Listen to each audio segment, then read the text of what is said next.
Hi folks, Kim Schofield here, back with another video on my YouTube channel. Thank you so much for joining me and for visiting.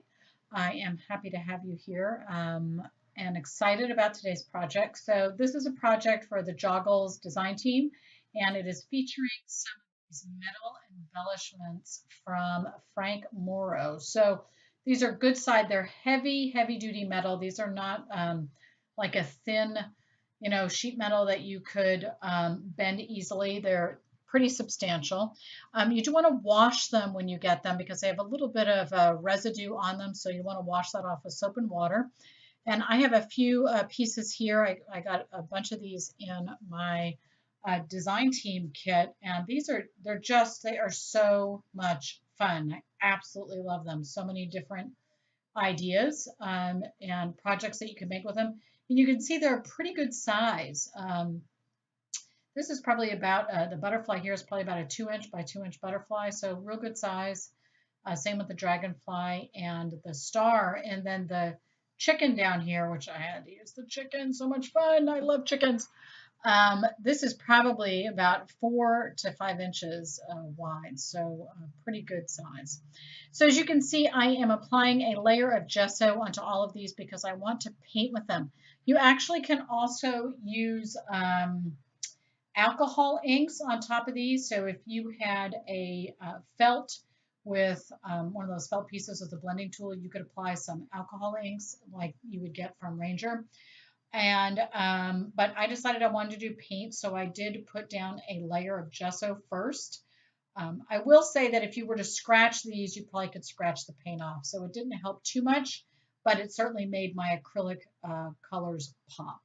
So I have here a piece of wood that I just got from my local, kind of the big box store, and I have some distress stain.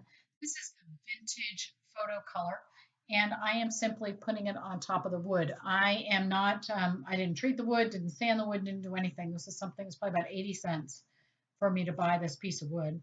I will say I was inspired by some folk art that I saw on Pinterest. And there was something I saw that was done on a piece of wood, and I thought it was really cool, and that it would be perfect to use with these metal pieces. And so that was kind of my starting point. And this is just a piece of pine, I think, something like that I got. It soaks up the stain really well. You could add a second coat if you wanted to, which I ended up doing. And then I kind of thought, I let it dry. I hit it with a heat tool a little bit, let it dry. And I didn't really like the color once everything was kind of dried and soaked into the wood. You can see I wanted much more brown. And so what I had was kind of that yellow green. So I switched to distress paint. So I'm putting some of the paint on, and I'm using a baby wipe actually to apply the color.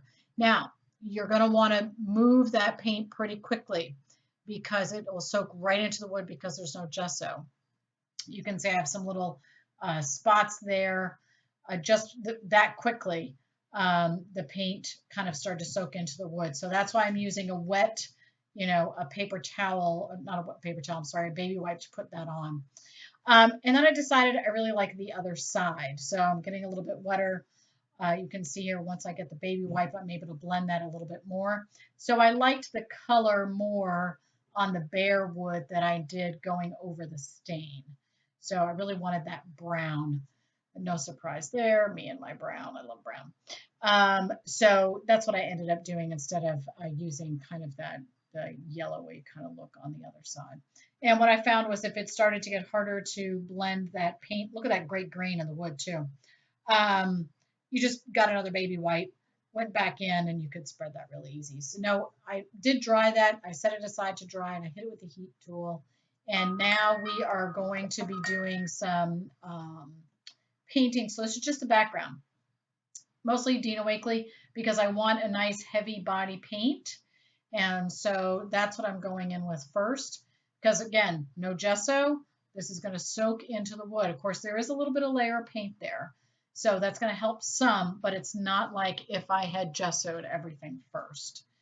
So it is going to, your colors are going to kind of be muted down a little bit because it's going on top of that brown. And then, of course, there's no gesso there, so it's going to soak in a little bit. This is my new camera setup here, so you see a little bit more of my junk off to the side than you used to, like my water and the paints and stuff. Still working through that in my new space.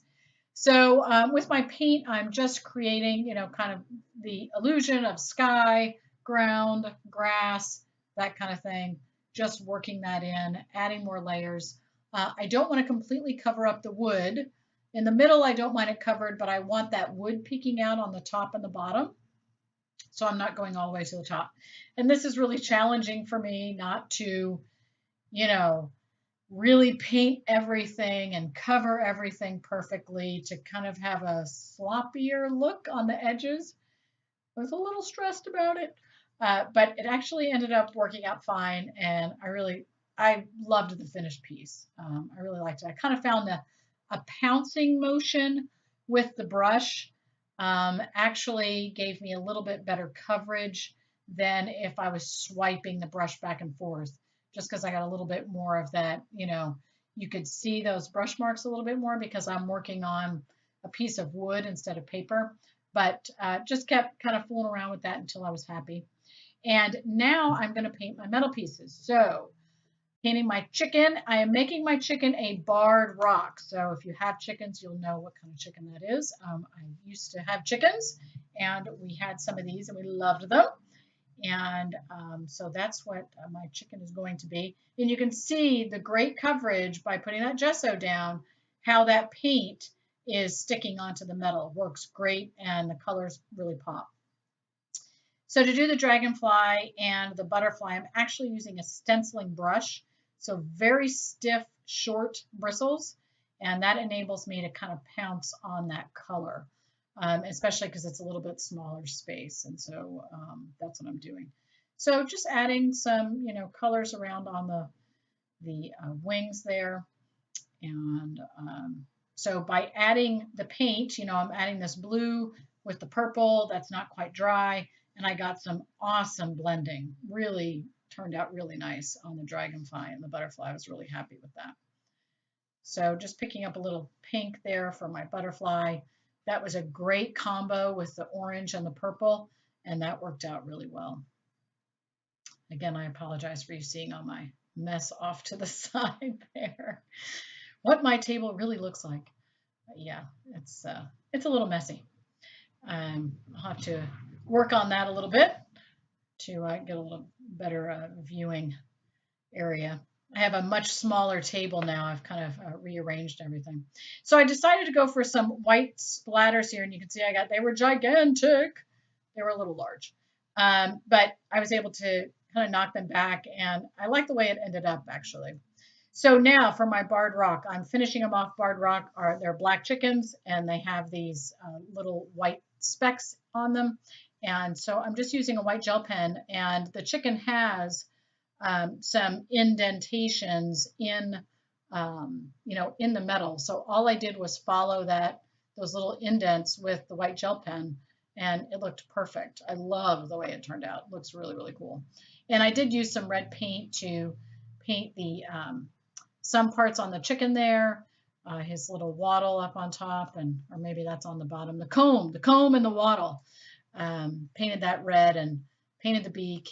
And the feet there, just using some other paint colors. So adding a little bit of white onto my butterfly and dragonfly and setting those aside. So this is completely dry, my painted surface, and it was looking like it needed some more stuff in the background. So out came, of course, chicken wire background stamp from Tim Holtz. Had to add that. And I am using a black archival, and that is because I'm going on top of paint. You don't want to use any kind of dye ink or distress ink. I mean, you can, but it may not dry that well. It's not going to be as vibrant, and it could react with water if it ever got wet. So this is also kind of a nonsense script stamp from Tim Holtz, and I'm just adding, here and there, occasionally putting my metal pieces onto the wood to, kind of decide where I want to place things. And then I also have this number stamp from Wendy Vecchi. I love this stamp. I put it on everything. just a combination of text and numbers to me is fabulous. And so all I'm doing is really creating some layers with this. I do like to layer when you're just having background stuff here. Where, you know, where you're not trying to do anything really deliberate. This is just designed in the background. I really like to layer them. So I've got my chicken wire layered with my text, layered with my numbers. And then this is a little stitched stamp from Wendy. And I kind of like the idea of this, kind of those little half circles there on some of the parts of the wood there. Kind of looks like it's, you know, there's some stitching. I think I bought this entire stamp set from Wendy simply because it had some little stitched stamps in it. Love it. And so I will heat set that to make sure all of that is dry. So adding a little bit more, I wasn't sure. I felt like I really wanted some kind of floral image at the bottom. And I have this nice stamp from Wendy Vecchi, and it's very thin lined stamp. So it's very subtle, very soft image, and it is perfect. It was like exactly what I wanted there in the background, almost like, you know, grasses or something at the bottom. And I really like the way that looked. And so again, you want to make sure all of that is dry. You want to heat set that archival. That's what's going to make it permanent. You don't want any smears. Now I'm going to sand the edges of my wood and even some of the paint. I apologize for the shaking there. So this is a sanding block from Tim Holtz, and I'm just sanding the daylights out of the edges, and you can kind of see some of that wood come through. Really like that kind of rustic, distressed look. Really more along the edges, working that along the edges. So I decided I needed some clouds, and I actually practiced on the other side of my board before I committed here because I thought, oh my gosh, I'm putting white paint right on top of everything. But I really liked it. Found that using this sponge did the best job of making clouds, and I just have a little bit of gesso, pouncing that on there, and again, placing my metal objects to decide where I want them. I ended up not using the black star. I just could not decide what I wanted to do. I love the star, but it just did not fit with my butterfly and the dragonfly. So I'm using some gel medium. This is from the Crafters Workshop. Now these are kind of, you know, like my chicken is a little, not hollow, but it's pushed in, you know, on the back side. So there's not a lot of places to add any kind of glue or tape. And so what I did was add this gel medium around the edges of the chicken and anywhere that was flat. And then I put something heavy on top of it, and it worked like a charm, held really well. And then I have some of these Tim Holtz, these words. I think these are relatively new.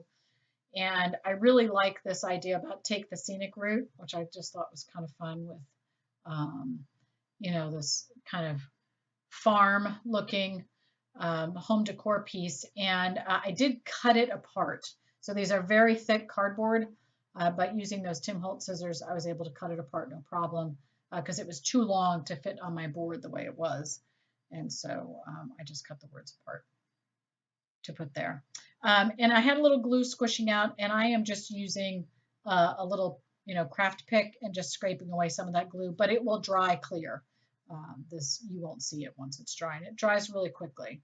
So you're just having something heavy, the dragonfly on top of that, it's already stuck down and looking good. And then the last thing I wanted to do was add a little trail coming from the dragonfly and the butterfly, and I'm just hand drawing that.